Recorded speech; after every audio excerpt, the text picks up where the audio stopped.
Ni muda mzuri tunaenda kuanza kipindi chetu cha neno la Mungu. Ninaamini uko salama kwenye uko. Mungu akubariki tena kuondoa woga na wasiwasi.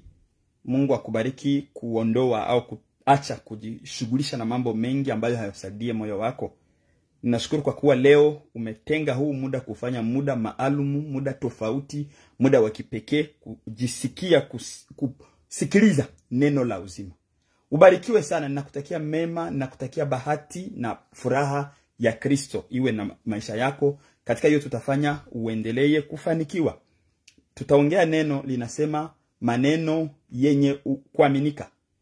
Maneno yenye kuaminika. Utajiuliza maneno yenye kuaminika ni maneno gani? Maneno yenye kuaminika ni maneno itokayo moyoni. Ni maneno unayoyasema na unayamaanisha kabisa. Hiyo ndiyo mada yetu tutakayo iongelea kwa wakati huu tunapokuwa tena mbele za watoto wa Mungu. Mungu abariki kila mwenye ameandaa muda wake na kuandaa pia mafikiri, akili yake, moyo wake kuwa tayari kusikiliza ujumbe huu. Tusome neno la Mungu au tutasoma neno la Mungu katika kitabu cha Esther. Kitabu cha Esther sura yake ya 6 mstari wa 10 hadi 12. Naomba uwe pale. Tutasoma mashairi au mavesi na vitabu mbalimbali, lakini ninakusihi sana tuwe sote pale. Maneno ya kuaminika, maneno inayotoka kwenye kina cha moyo. Tuombe Mungu, tumwambie Mungu atusaidie, Mungu atuongoze. Lakini nakumbusha tutajifunza maneno ya kuaminika. Les paroles sincères au des paroles sincères. Maneno ambayo unayasema, unayamaanisha, unayachunguza na unaweza kuyafuatilia na kubaki ukiyatimiza. Maneno yenye kuaminika itokayo moyoni. Karibu sana. Tuombe Mungu, tumwambie Mungu kipindi hiki tena tuongoze, tunamhitaji, tunataka tusikilize sauti ya uzima itokayo katika kinywa cha Mungu wetu. Tunakuabudu Mungu wetu. Tunakusifu mfalme juu ya falme zote. Ninaamini kipindi hiki hatuko wenyewe. Nakusihi Mungu nitakase kwa damu yako, ufalie maisha yangu. Ninaomba Mungu nitumikishe. Ninaomba Mungu tumikishe mwenyata sikia neno hili. Baba yangu, baba yangu, baba yangu. Mungu tutumikishe mwanzo hadi mwisho wa kipindi hiki. Kila atakayesikia neno la leo awe mwaminifu katika maneno yake.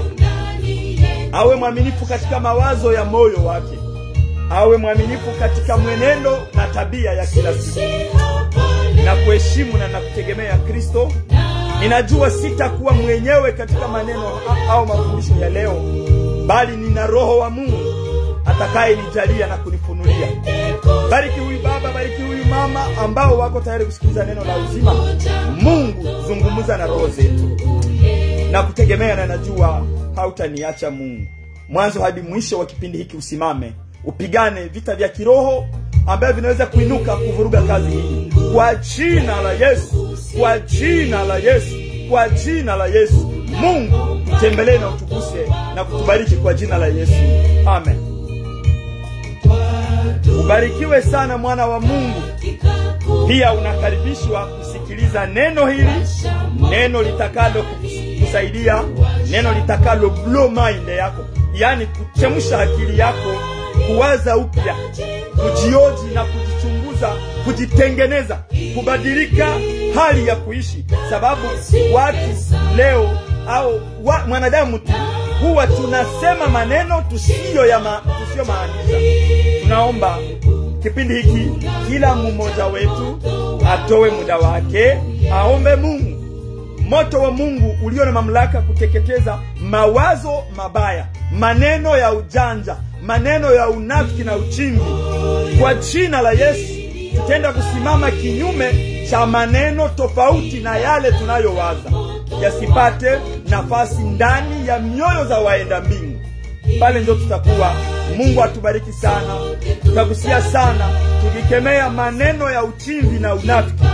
Tutajikaza sana tuangalie nini inaharibisha pia imani ya watoto wa Mungu. Watu wengi imani yao imeharibika kwa sababu wameingiliwa na mdudu ya unafiki na uchimvi, wakidhani ndiyo hekima. Pale ndio tutakuwa. Ninakutakia baraka zote za Mungu ziwe pamoja na wewe. Sikiliza wimbo huu na kisha tutasoma kitabu cha Esteri sura yake ya 6 mstari wa 10 hadi 12. Tutasoma Mathayo 15:7 hadi 8. Tutasoma kitabu cha Ayubu 15:6. Tena tutarudi kitabu cha Mathayo sura yake ya 5 mstari wa 37. Yani Mathayo 5:37, na tutamaliza na Mathayo 12:37. Hapo ndio tumwambie Mungu atutengeneze upya. Amen. Na kuwekea moyo wangu juu ya sadaka kama Mungu, washa moto, ndasha moto, washa moto. Mungu abariki moyo wako. Juu ya sadaka yako Mungu awashe moto. Na sadaka inayofaa ni moyo safi. Sadaka inayofaa, sadaka ya kwanza ambayo inahitaji kuteketezwa kwa moto, kukubaliwa, kupokelewa, ni moyo uliopondeka. Amen. Karibu sana, ubarikiwe. Leo tutazungumzia maneno ya kuaminika au maneno ya uaminifu. Les paroles ou des paroles sincères. Watoto wa Mungu tunaingia kanisani. Watoto wa Mungu tunaitwa wanokole, tunaitwa wa Kristo.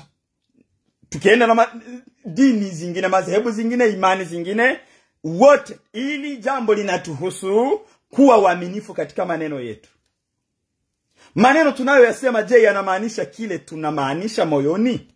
Au tunaleta maneno tunamaanisha tofauti ya yale tunasema? Hapo itazuia watu wengi kumwona Mungu. Watu wengi watakosa mbingu sababu ya uchimvi tu. Ananena asilo limaanisha. Leo tunaongelea habari ya maneno ya kuaminika. Tunasoma kitabu cha Esteri. Esteri sura ya 6 mstari wake wa 10. Le roi dit à Haman, prends tout de suite les vêtements et les cheval comme tu l'as dit, et fais ainsi pour Mardochée, le juif qui est assis à la porte du roi. Ne néglige rien de tout ce que tu as mentionné. 11. Et Haman prit les vêtements et les cheval. Il revêtit Mardochée. Il les promena à cheval à travers la place de la ville. Et il cria devant lui. C'est ainsi que l'on fait à l'homme que le roi veut honorer. 12. Mardochée retourna à la porte du roi. Et Haman se rendit en hâte chez lui, désolé et la tête voilée. Amen. Neno hili linahusu mambo tunayoyafanya tusiyoyamaanisha. Watu tunaingia kanisani tukiambiana, oh, I love you brother, nakupenda mpendwa. Lakini mambo mtu anayokufanyia ni kinyume cha yale anayoyasema. Hakuna mwenye anapanaka sumu ambaye si mtowaji. Anayepana sumu ni mtu ambaye ana ushuhuda, ana sifa ya utowaji. Katika ile kutoa ndimo anapitishia na sumu yake. Amen. Ninakuita mpendwa, usikilize hili neno, usikilize hii ujumbe itakayo kusaidia. Niende kupana onyo kusema nini? Kuko kitu kinachoonekana kitamu, lakini madhara yake yako kuliko kilicho kichungu. Amen. Unaweza kuchukia ujumbe huu kwa kuwa inagusa moyo wako hapo hapo. Inagusa kina cha moyo, lakini ndiyo itakusaidia. Ndilo neno litakalo nisaidia, hata liguse kina cha moyo, najua litanifalia. Amen. Sukari ni tamu kinywani. Sukari ni tamu kinywani, lakini mwilini ni chungu.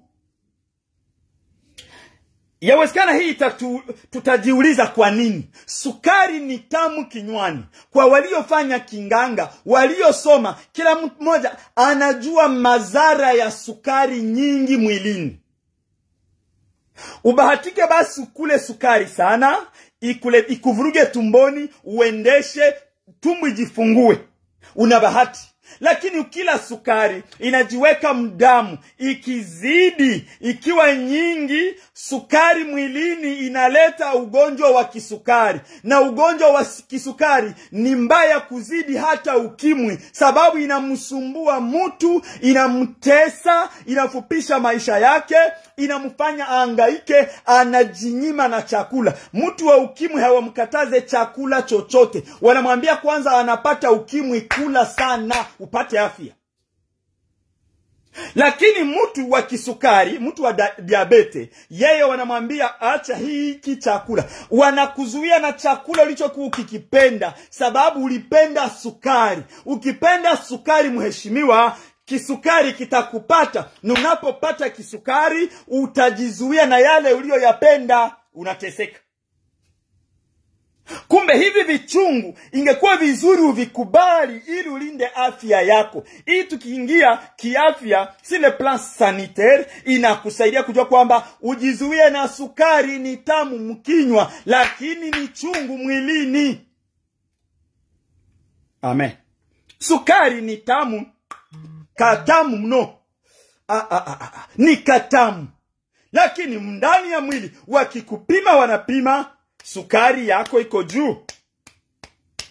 Na hapo wanakuambia kuanzia leo acha hii na hii na hii. Wanakuelekeza sasa vichungu. Na watu wengi wanaenda kuisikia vichungu, walishaharibika kwa kupenda sukari. Na watu wengi wanamtafuta Yesu, kisha kuharibu maisha yao, kisha kukwazika na neno lililokuwa wakizani kwamba ni chungu. Walilichukia, hawakulivumilia, ambalo lingesaidia mioyo yao. Sawa, nafika sasa kutafuta Mungu, too late.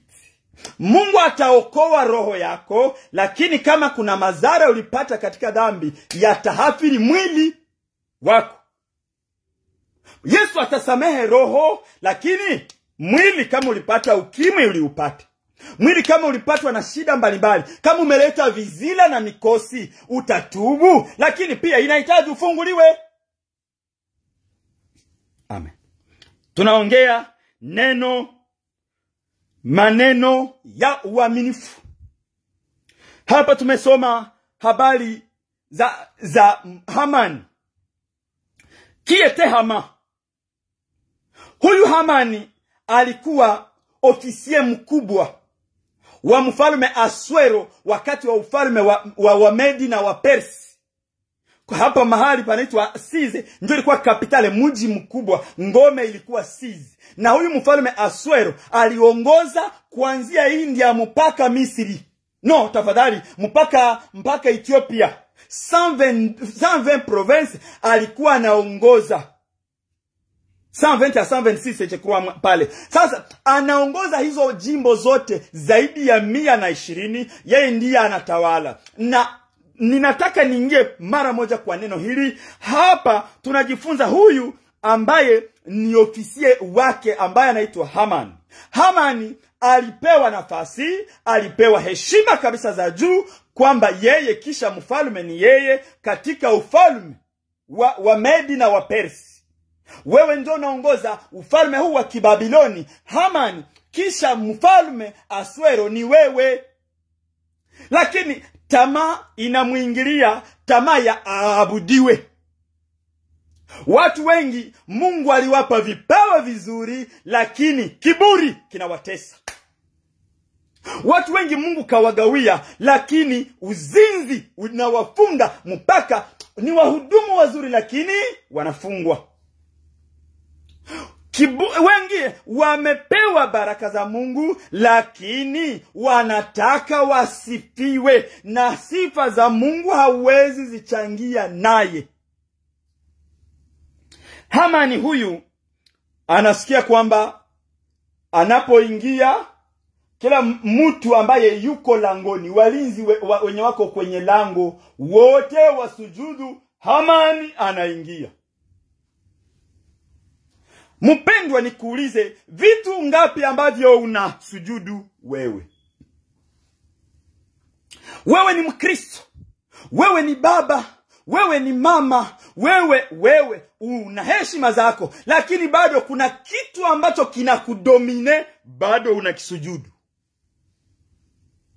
Na kama bado unasujudu hicho kitu, uko mfungwa tu. Amen. Hamani alipokuwa akiingia, watu wote wanasujudu. Anaangalia, bado kuna mtu mmoja aitwaye Mordekai, yeye hasujudu. Na mimi nikuletea mtumishi wa Mungu habari hizi, hata watu wote wasujudu, wewe usisujudu ikiwa hausujudie Mungu mkuu. Hata vijana wote wa kiume wapige magoti mbele za wabinti, waseme tunasujudu na kupigia magoti ili ukubali tuoane. Wewe kijana Mkristo usisujudu ikiwa unajua kwamba mume ni kichwa cha nyumba, kichwa cha mke wake. Ikiwa unajua kwamba mke ameumbwa kwa ajili ya mwanaume, lakini mwanaume hakuumbwa kwa ajili ya mwanamke, usisujudu. Maana kuna siri kubwa ya kusujudu. Kusujudu inachemsha wivu wa Mungu. Kusujudu inakufanya wewe ukatae sifa za Mungu. Unasujudia kiumbe au unasujudia miungu.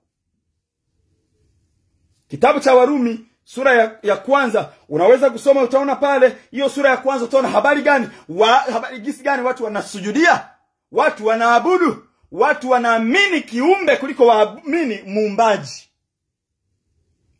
Mordekai akakataa, gisi Meshaki, Shadraka, Abednego walikataa kusujudia mfalme na miungu zake.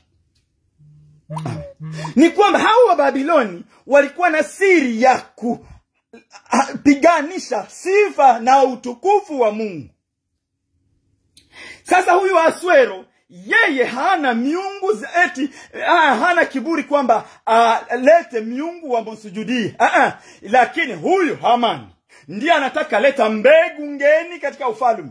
Na wewe yawezekana, wewe mama umeingiza mbegu ngeni ndani ya ndoa. Mume yawezekana wewe ndio unakuwa sababu ya kuingiza mbegu ngeni katika ndoa yenu. Mungu akusaidie uache.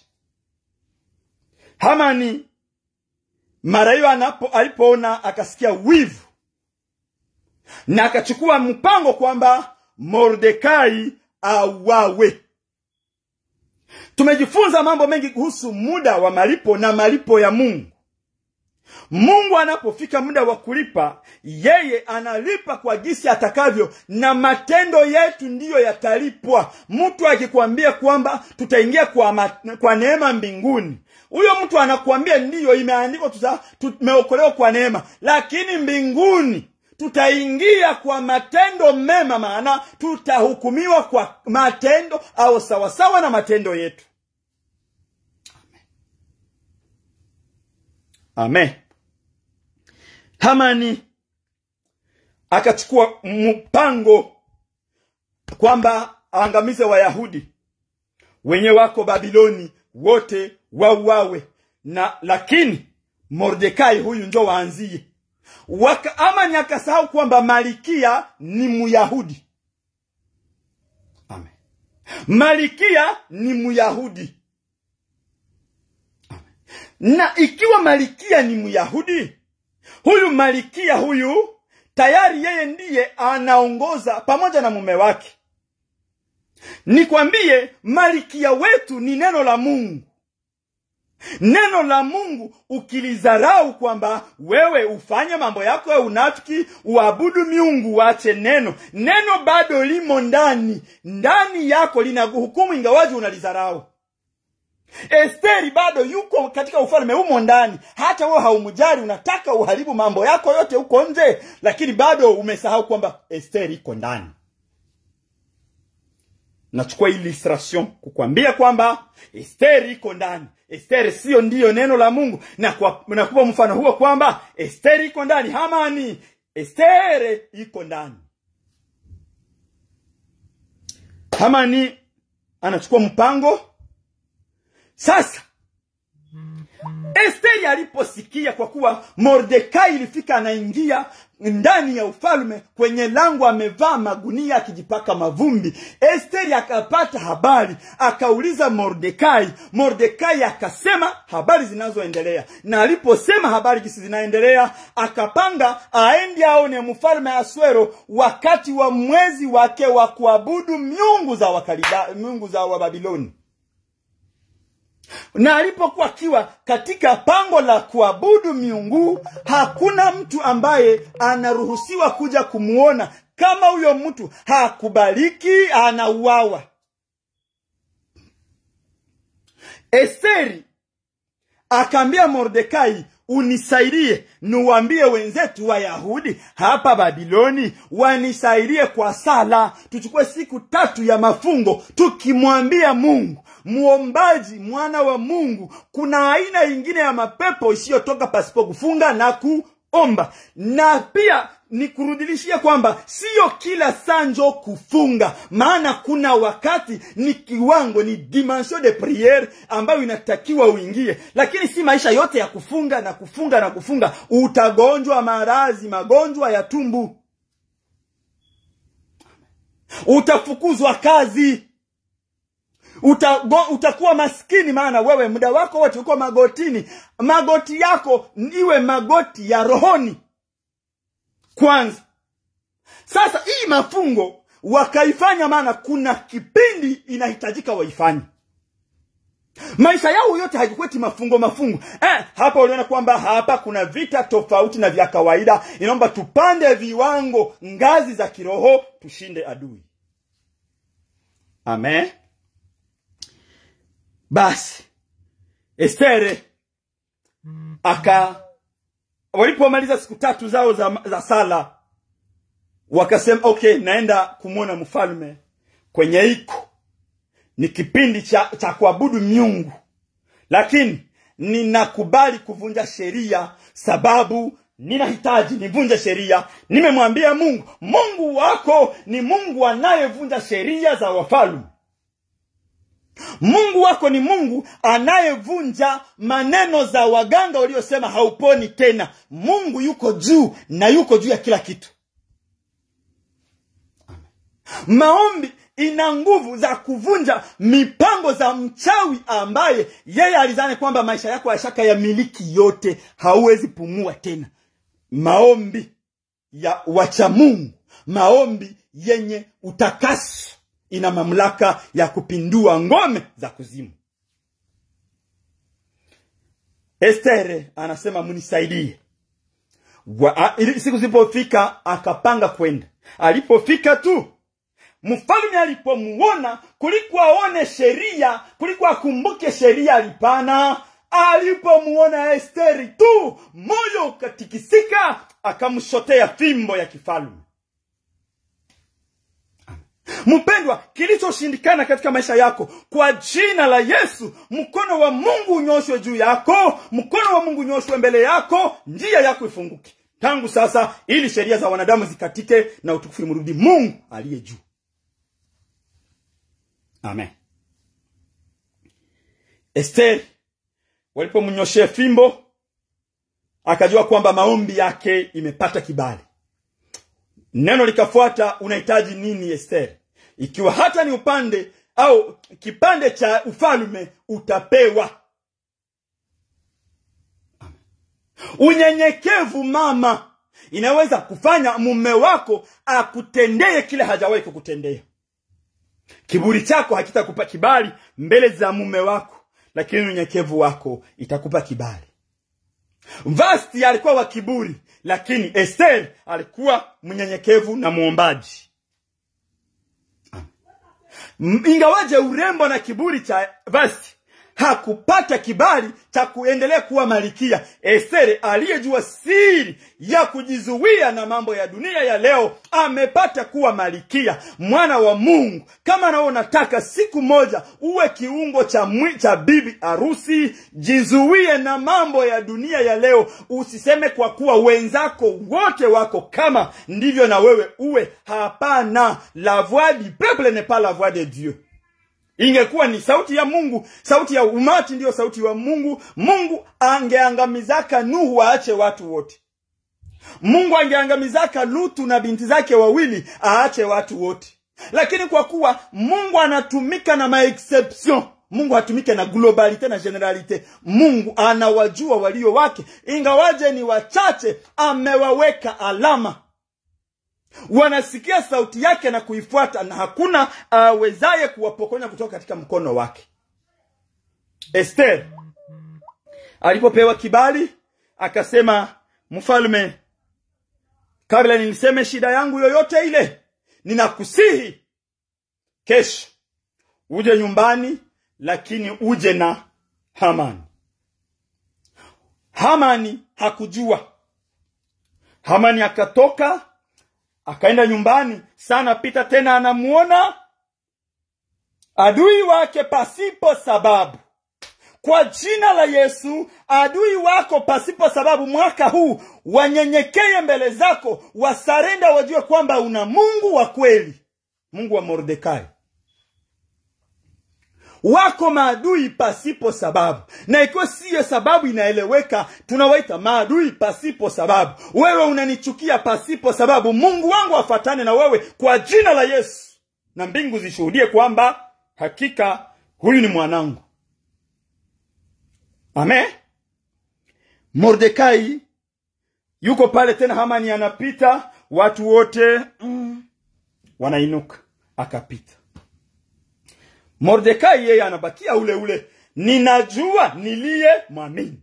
Paulo anasema, ninajua niliye mwamini. Najua.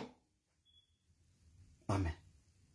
I know my God in whom I believe. Ninajua, I cannot confuse him with anything, with nothing in the world. I know my God in whom I believe. Najua. Wakaenda. Mordekai, Hamani alipofika kwake, akaambia mke wake, akamwambia, mke wangu Zerashi. Zerezi, unajua Esther alivunja sheria, alifika kumuona mfalme, ingawaje sheria yetu ya Kibabiloni inakataa. Sheria yetu hairuhusu kabisa, haikubalie mtu yeyote kumsogelea mfalme wakati tuko katika kipindi chetu cha kuita miungu yetu ya Kibabiloni. Miungu ya Kipersi na Kimedi, tunapoisujudu hatusogelewe na mtu. Ni kwamba kuna kipindi cha kuabudu miungu kwao. Akapana habari zote, lakini Malkia alikuja akasema, ananialika mimi na mfalme tu. Ni mimi ndio ninaheshimiwa. Kuna kiti mpendwa unajiandalia, lakini sio chako.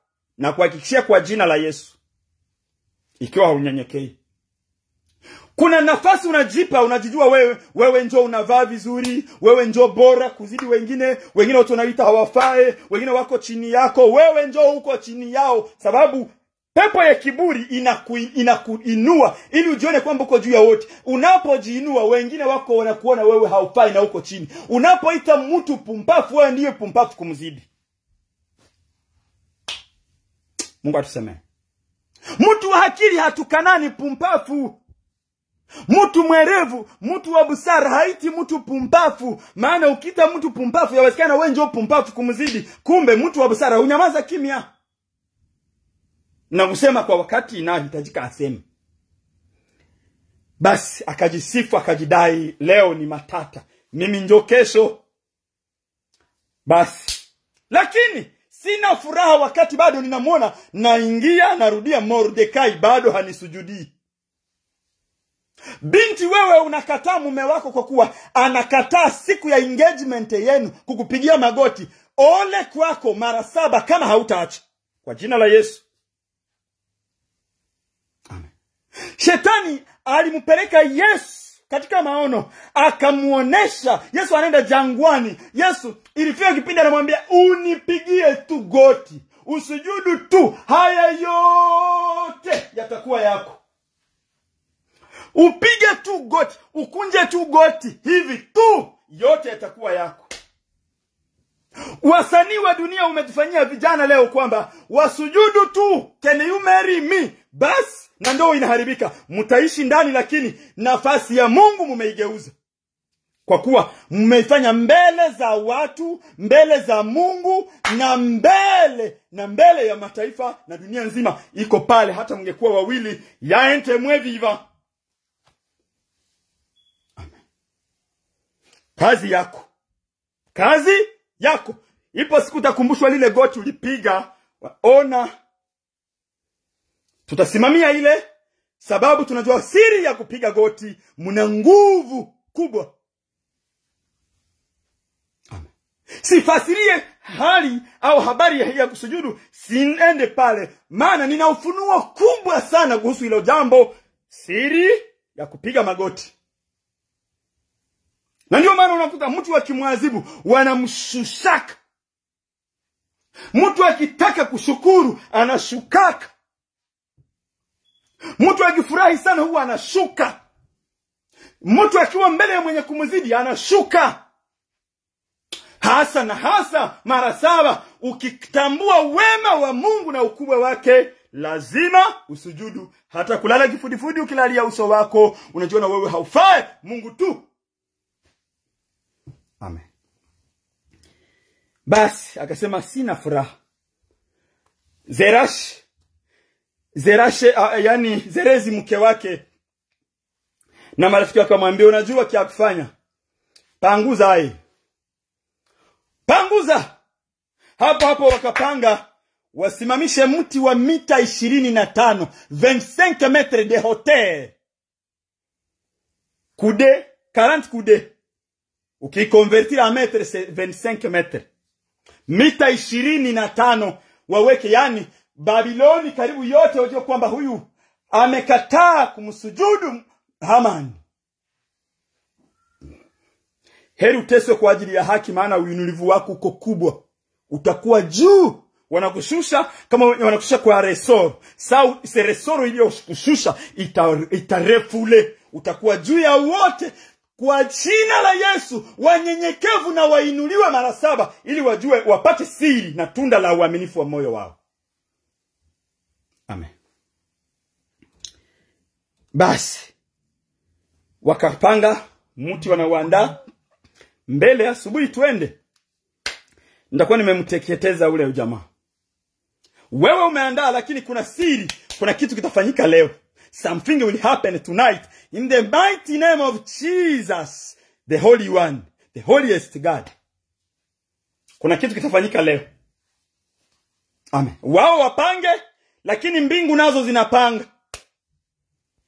Ninaongelea maneno yasiyotoka moyoni. Wabaya wapange, mbingu nazo zinapanga. Wachawi wapange, lakini pia mbingu zinapanga. Kwa jina la Yesu. Wanapanga mti na mbingu zinagusa moyo wa Asuero. Asuero anakosa usingizi. Ile usiku Asuero hakusinzia. Sasa Asuero hasinzie. Anaitisha ile usiku. Anasoma, muniletee kitabu cha kumbukumbu. Mpendwa, nimekuambia habari ya siri ya vitabu. Vitabu vitafunguliwa wakati wa hukumu. Vitabu vitafunguliwa siku ya kisasi cha Mungu. Vitabu vitafunguliwa siku ya mahakama ya mataifa yote. Vitabu vitafunguliwa. Kitabu cha hukumu kitafunguliwa. Kitabu cha kumbukumbu, kitabu cha uzima kitafunguliwa. Mfalme akafungua, akasema, naona iliandikwa. Na mimi nakwambia kwa jina la Yesu iliandikwa. Yaliyoandikwa hayafutiki. Imeandikwa kwa wino wa damu ya Yesu. Hayafutiki. Iliandikwa. Jina lako liandikwe kwa jina la Yesu. Matendo yako ikupe kibali mbele za Mungu. Amen. Iliandikwa. Nini iliandikwa? Mordekai mlinzi wa mlangoni. Ilifika wakati wenzake walipanga, walichukua migambi ya kumwangamiza mfalme Asuero, lakini Mordekai alikubali ajitolee. Ni watu ngapi watakubali wakataliwe, wachukiliwe kwa sababu ya haki? Ni wangapi? Sote tunapenda tujulikane, tuinuke, tukue. Na si mimi ndio nitabakia nyuma, na mimi unataka uende mbele, lakini ipo siku utarudia nyuma na utakosa mata kusogeza mbele. Basi akasema mniletee kitabu. Akasoma nakuta Mordekai aliwahi kumjulisha mfalme siri kwamba wanapanga kumuua, na walichunguzi ilikuwaka kweli, lakini huyo mtu hakulipwa. Kuna mema umefanya haukulipwa, kuna mema ulifanya haujalipwa. Naomba mbingu zikulipe kwa jina la Yesu. Ulisaidia mnyonge. Kitabu cha Zaburi 41, anayemsaidia mnyonge atakumbukwa wakati wa shida yake. 40. Haujalipwa, na kuombea leo ulipwe kwa jina la Yesu. Kwa jina la Yesu pokea malipo yako ya mema ulifanya. Mungu hana deni la mtu. Kitabu cha Ayubu nake kinasema ni nani ambaye Mungu ana deni lake aje amlipe. Mema ya Mordekai inakumbukwa. Mfalme anauliza huyu mtu alimsaidiaka nini? What did they do for this one who revealed this secret and saved the king? What did they do? Wewe uliwaza walikusahau. Mbingu hazijakusahau. Watu wamesahau, lakini mbingu zinakukumbuka. Kusaidia mayatima kwako, mbingu ziko zinaandika. Kusaidia wajane, mbingu ziko zinaandika. Kusaidia wafungwa, mbingu ziko zinaandika. Kusaidia wagonjwa hospitalini na kuwaombea, mbingu zinaandika. Kitabu cha kumbukumbu kitafunguliwa, na taji lako litalingana na ripoti iliyoingia ndani ya kitabu cha kumbukumbu. Amen. Hakuna jibu, hakuna. Leo kuna kitu kitafanyika, maana mbingu zinakukumbuka. Sasa tujifunza kukumbukwa na Mungu, na kuongezea tena mbingu zinakumbuka kazi ya Mordekai. Okay, kukakucha. Munitie Mordekai. Hamani anajua kwamba mtu yuko tayari, Mordekai ataingia juu asubuhi. Wanamuitisha. Hamani. Njoo. Hamani anakuja haraka. Mfalme ananiita. Bado siku ya fete haijafika hata. Anakuja anakimbia. What's going on, king? Mr. the king, I come now. I'm ready here. Yeah. One question is coming in your mind. One question is coming to you. What can the king do for whoever he wants to honor? Hamani akawaza, akajua, who else can be honored by the king? Who else? Apart from me, who else? Nani mwingine beside I? Who else? Let me talk. Let me say good things. I think, all those will be mine from now. Acha niseme mambo mazuri. Wanaandaa muti. Unataka waza sasa muti ni ya Mordekai, wewe unataka waza pete ya kifalume, unawaza fimbo ya kifalume, joho, vazi, nguo, kanzu ya mfalme na parasi nzuri ya heshima mfalme. Unawaza itakuwa yako. Sema tu uko unaniombea. C'est lui qui me critique, fais ma publicité sans le savoir. Wewe unanichukia, wewe unanisema, wewe unanichafulia sifa, lakini uko unanitangaza bila kujua. Wewe unasema huku anakuwaka hivi, anakuwaka wa mafiere. Mungu anajua unyenyekevu wangu na kushukuru. Keep on talking about me. You are even telling, you are reminding God to bless me more and more. Amen.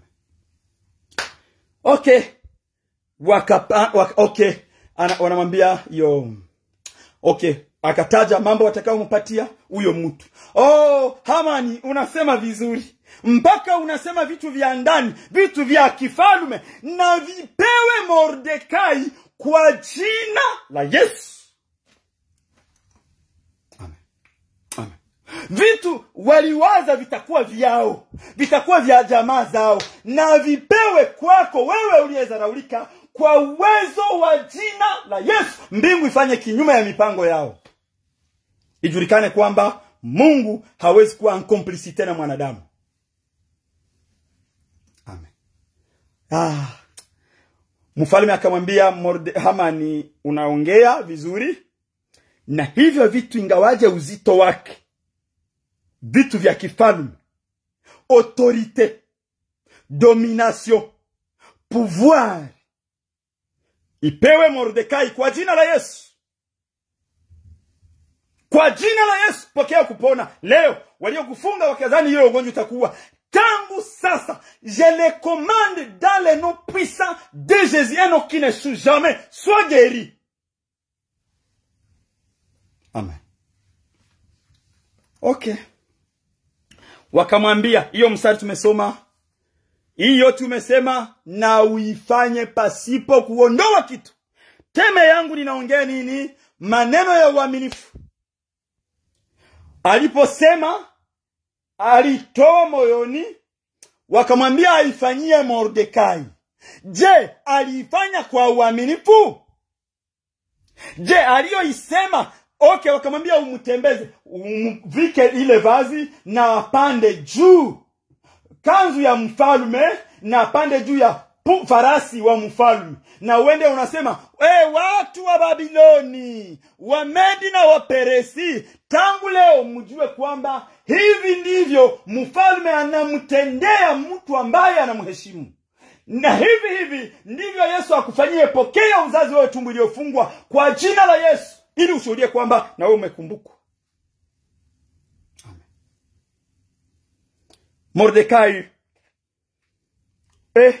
anaona, unajua mfalme alisoma kitabu, amekumbuka, aseme na adui ndiye amekuombea. Adui akuombea kwa jina la Yesu. Adui hata amechora, ameandaa degree yote na intensity yote ya mabaya anapanga, na chuki iko nayo, iwe upendo wa Mungu, ifungue upendo wa Mungu juu yako kwa jina la Yesu. Maana mbingu zitaona kwamba uko mwenye haki unavamiwa, unaonewa. Pokea haki yako.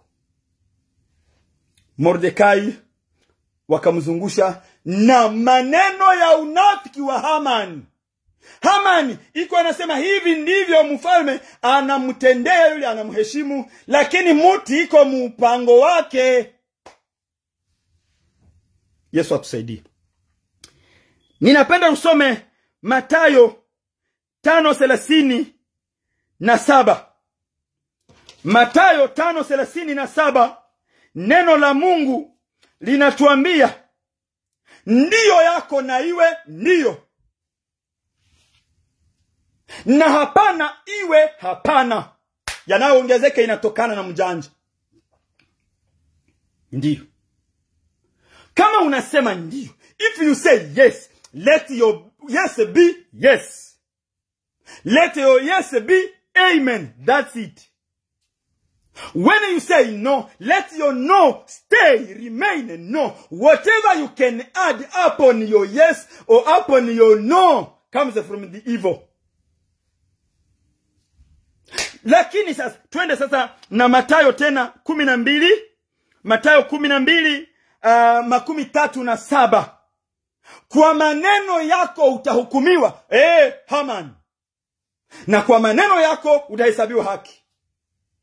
Umesema huyu mtu abarikiwe, lakini mpango wako ulishamlaani. Sasa Mungu amegeuza, baraka zile zinakuwa transfere. Kwa jina la Yesu, je viens de transférer ta bénédiction au nom glorieux de Jésus. Zikuendee wewe. Laana yote Mungu aipindue, aitransforme, ikuwe baraka kwako kwa jina la Yesu. Basi tusome vesi ya mwisho. Ninapenda nisitise pale, naona nimeenda kwa urefu. Unaweza kunisaidia usome au labda kwa sababu ya muda ninapenda tuendeleshe muda ujao. Soma tu kitabu cha Mhubiri 10 mstari wa 8. Anayechimba shimo atatumbukia mwenyewe ndani. Maneno yako itakupa kuhesabiwa haki. Maneno yako itakufanya hukumiwa. Wakristo. Je, maneno yetu ni ya kweli au ni ya uongo? Je, kwa kuwa nimekuja mkanisa nyote mnasimama abarikiwe ndani ya Yesu, lakini mko mnaniua? Mungu atusamehe.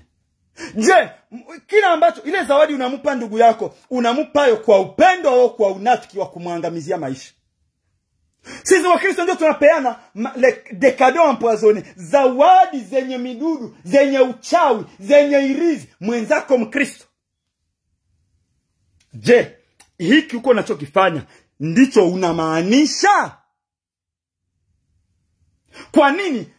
Okay, kama tunajidai tuko katika hakika njia nzuri, kwa nini unafiki? Kwa nini uchimvi inachukua nafasi sana mioyoni mwetu? Wakutakiana ni mabaya ni wale wale. Tangu wenyewe walimsaliti na kumsulubisha Yesu, haikuwa kwa wapagani. Ni wale alikuwa akifundisha neno hekaluni, makuhani, waandishi na mafarisayo. Lakini makuhani kuhani Ana walisaini kwamba huyu mtu mtuondolee haya na kuja kutuharibia kazi. Kwa nini? Mambo yenye dunia iko inatapika, sisi tuko tunayameza. Kwa nini? Kwa jina la Yesu itutoke, tufunguliwe na maneno yetu iwe yenye kuaminika. Mwenzako Mkristo akwambia I love you, let it be true and amen. Aikwambia kama haumupendi, tell him I hate you. Ukimwambia I don't like you, beloved, unamsaidia ule mtu akuepuke. Heri adui unayemjua kuliko rafiki mnafiki. Amen. Heri mtu ambaye unamjua kwamba huyu mtu ni mjanja, huyu mtu ni mzinzi, hautamwachia watoto wako juu unamjua. Lakini haleluya, Bwana Yesu asifiwe, mpendwa, tuombe kwanza Mungu. Anakuja anashika Biblia, kumbe anakuja kuchawika na iko na Biblia eti tuombe kwanza Mungu. Tutahukumiwa tusipobadilika. Nakushukuru sana kwa muda wako.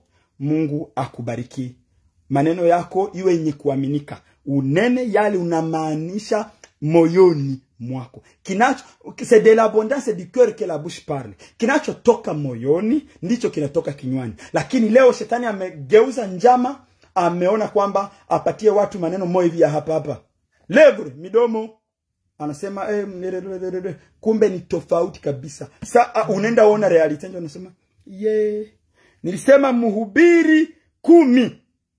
Mhubiri 10 sura ya 10 mstari wa 8. Mtumishi wa Mungu atubadilishie Mhubiri 10 mstari wa 8. Achimbaye shimo atatumbukiwa mwenyewe ndani. Ninawatakia mema. Mbele nimalize, naomba mtumishi wa Mungu atubadilishie hiyo vesi Mhubiri 10:8. Tubarikiwe sote na tutembee katika uaminifu. Maneno yetu inaonesha mtu wa ndani gisi alivyo. Sasa ikiwa yale unasema na unayaishi, uko mbarikiwa. Lakini ukikuwa nasema kinyume, uko mchimvi. Ile uchimvi haipaswi kuwa kanisani. Kwa jina la Yesu, Mungu atusaidie na tubariki. Amen. Two shots aside, boy. That's kind of how it went. Mungu merci kwa yote umefanya. Baba ubarikiwe na ubariki ambaye amesikia neno hili, lilete furaha, lilete mabadiliko katika mioyo yetu kwa jina la Yesu. Amen.